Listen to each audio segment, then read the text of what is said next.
So hello everyone. Again, my name is Vlad Castillo, and Ron was talking about making sure that you bring smiles to people's faces. And I was thinking about my legal team. So my legal team back in Plainsboro, they should be smiling what I'm about to do.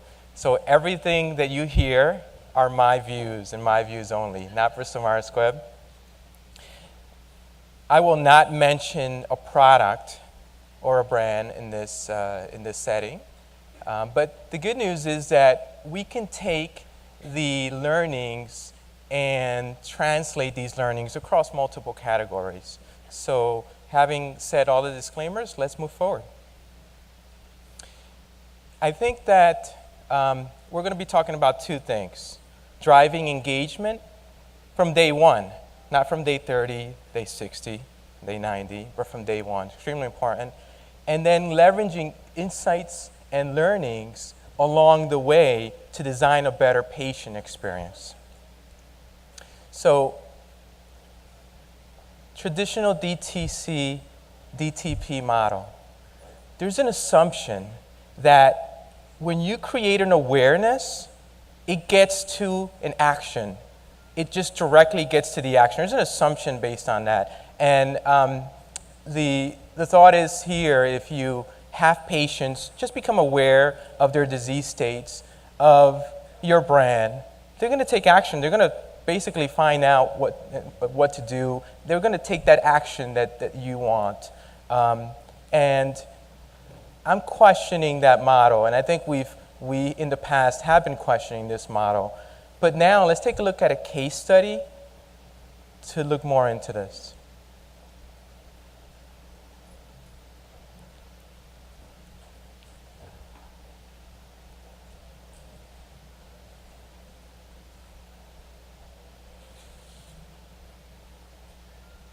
We should get a video here soon.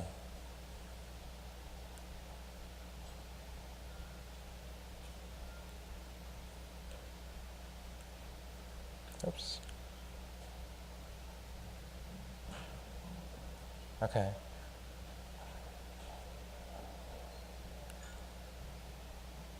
There you go.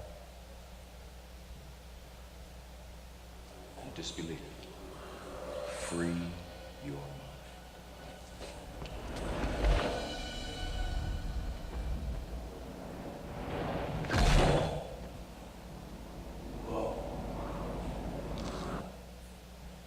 So in the movie The Matrix, Morpheus makes Neo aware that it's possible to make these huge leaps from one building to the next. Okay, so that's what's going on. Now let's see how Neo does. Right. No problem. Free my mind. Free my mind. No problem. Right.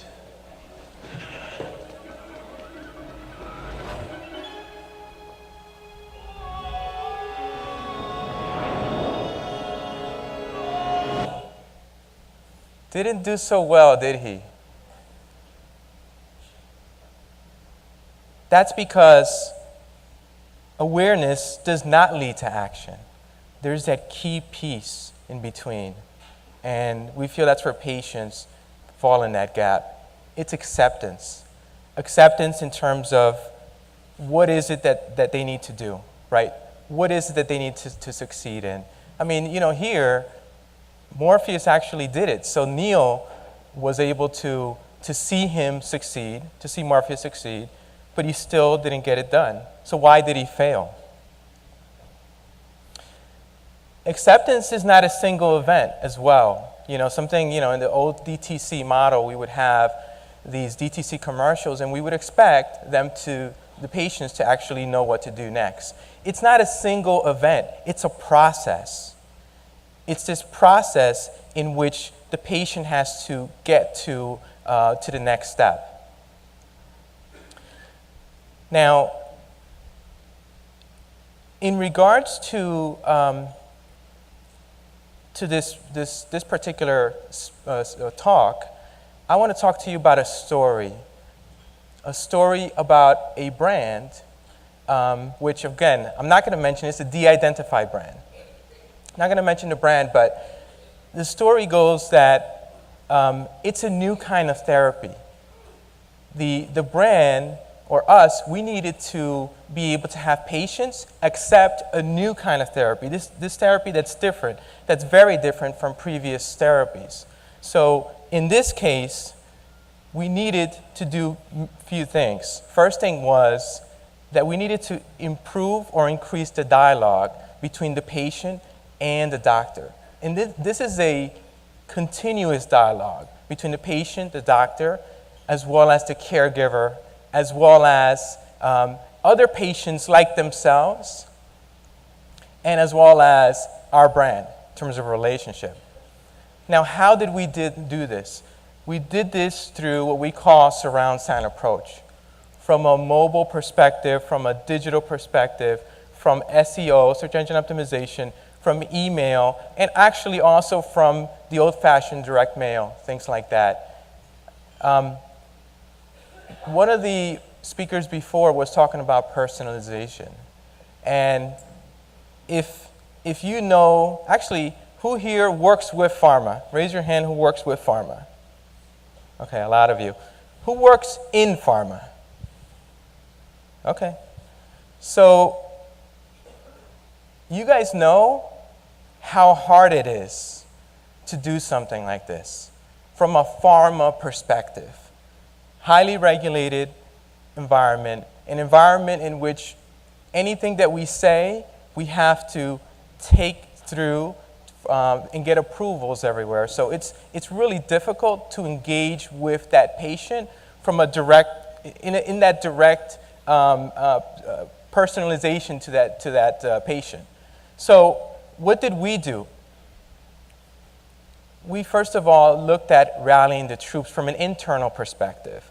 So internally, we talked to different folks that are in the company, sales teams, research analytics, and what we did is we looked at what were those obstacles. What is it that we needed to do in order to gain acceptance for patients in regards to this new platform, this new brand?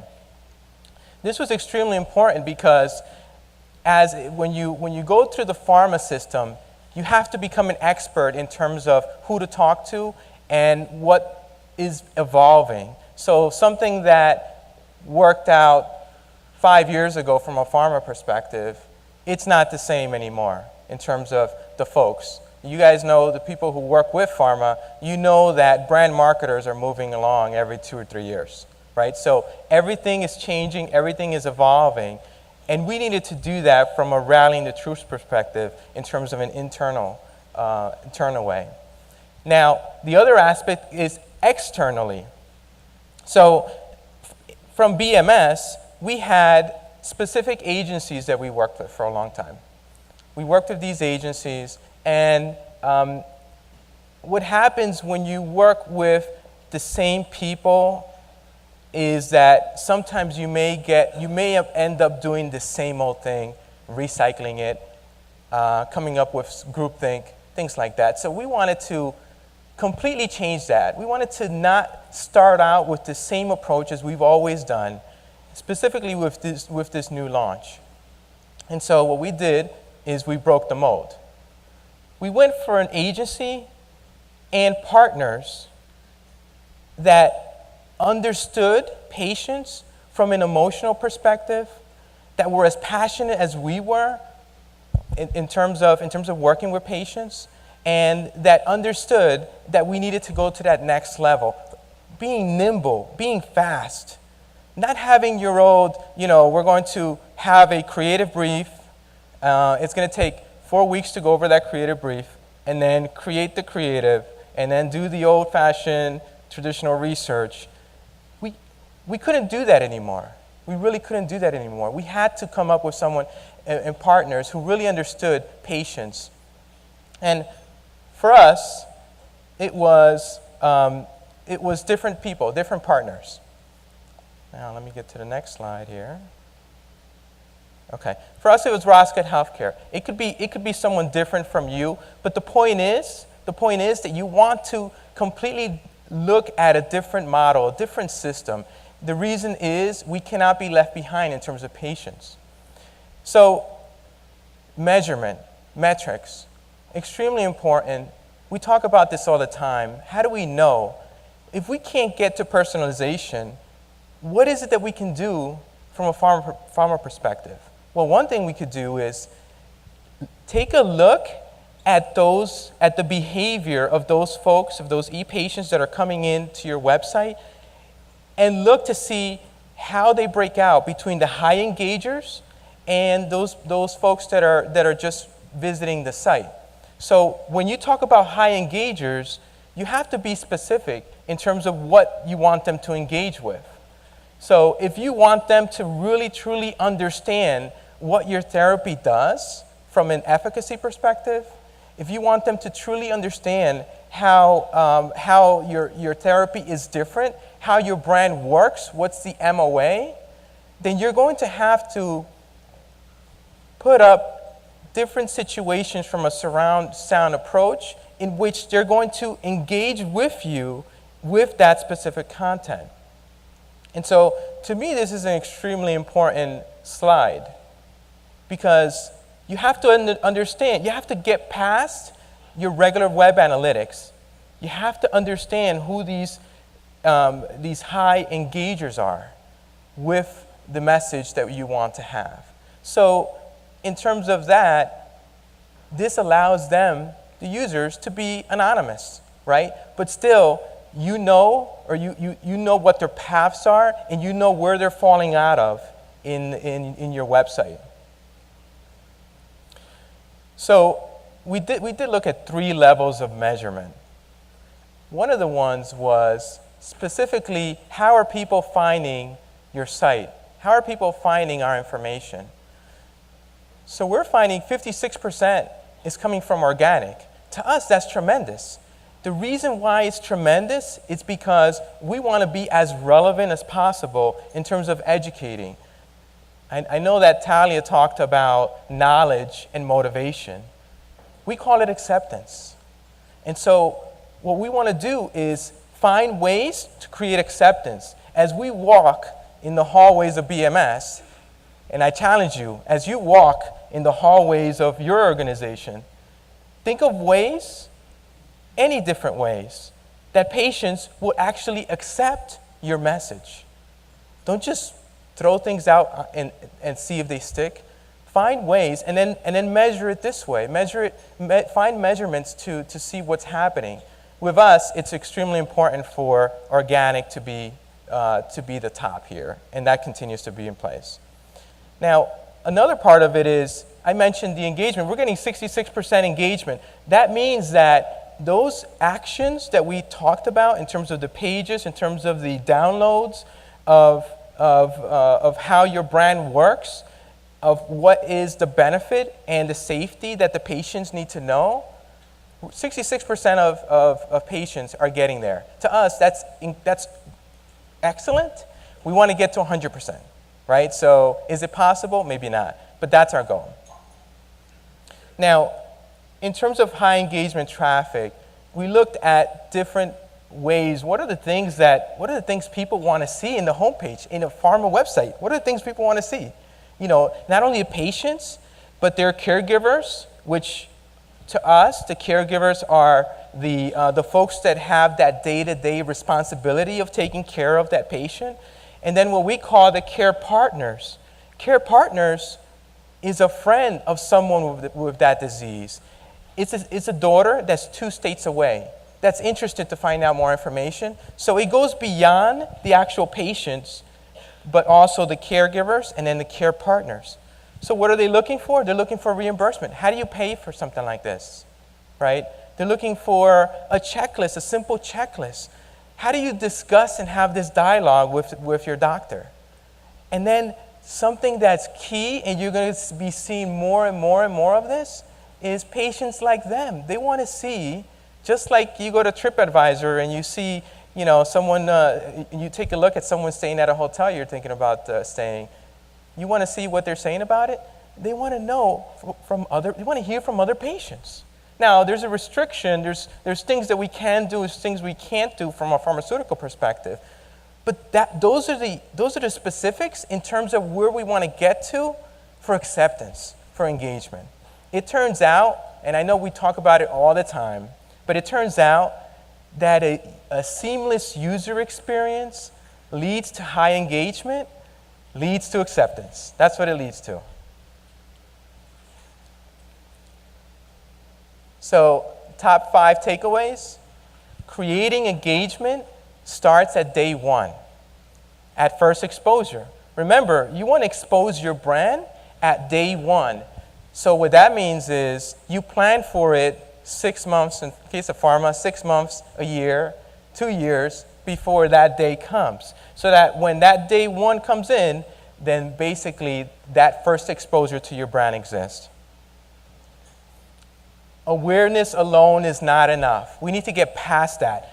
It's all about acceptance. It's all about that in terms of driving action. Develop concepts, tactics, experiences that meet your objectives in order to, and driven by customer insights. So this is a continual thing. As you learn how people are engaging with you, you want to optimize those engagements. You want to be able to continue to do that for them to be coming back. Execute insightful action across platforms. So obviously, from a digital perspective, that's where we play. We play in a digital space, but don't forget, from a direct mail, in terms of a direct mail campaign, that also works. We need to look at it across platforms and see, again, what is working in terms of acceptance. Extremely important, I mentioned this before, make sure you work with an agency who is really, really in the same page with you are, and partners who understand that patients come first. It's not what we want to do in pharma, it's how we can honestly go to bed and sleep like a baby, because what you're doing it with a passion to help patients and be there for them. Thank you so much.